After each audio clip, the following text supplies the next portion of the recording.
Surja El Kiame, Mekase, 40 vargje.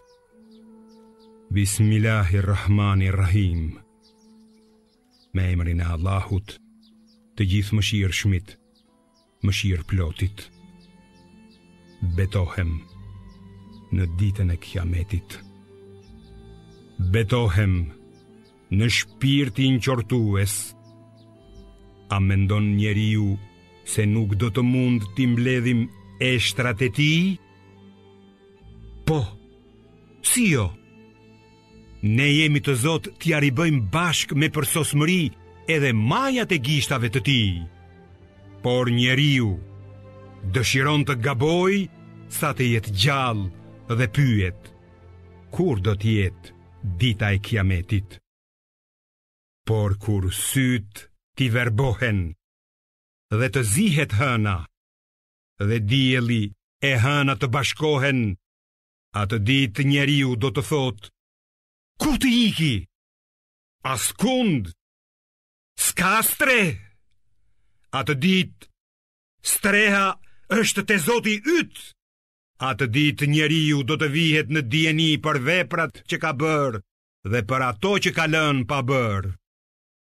Po, vërtet që njeriu do të dëshmoj kundër vetëvetes, edhe sikur të paraqes shfaqësimet e veta. Mos nxito, o Muhammed, në leximin e Kuranit me gjuhën tënde. Ne e kemi për detyrë t'i mbledhim pjesët e tij e ta lexojmë atë. Dhe kur ta lexojmë atë, ti përcille leximin e tij. Pastaj e kemi ne për detyrë ta shpjegojmë. Por ju doni këtë jetë kalimtare, e për jetën tjetër nuk kujtoheni. Atë ditë disa fytyra do të shkëlqejnë dhe Zotin e tyre do të shohin, kurse disa fytyra atë ditë do të jenë të zymta, duke e ditur se do të pësojnë një fatkeqësi që të fyhen në mes. Por kur shpirti të vijë në gryk e të thëdhasin: a ka shërues? Atëherë ai që po vdes do të bindet se ky është çasti i ndarjes dhe këmbët do të ngrinë. Atë ditë ai do të sillet te Zoti yt. Ai as nuk besoi dhe as nuk u fal, por e mohoi të vërtetën dhe ja ktheu kurrizin, e pastaj shkoi te njerëzit e vet duke u krenuar. Mjerë për ty! Mjerë për ty! Sërish mjerë për ty!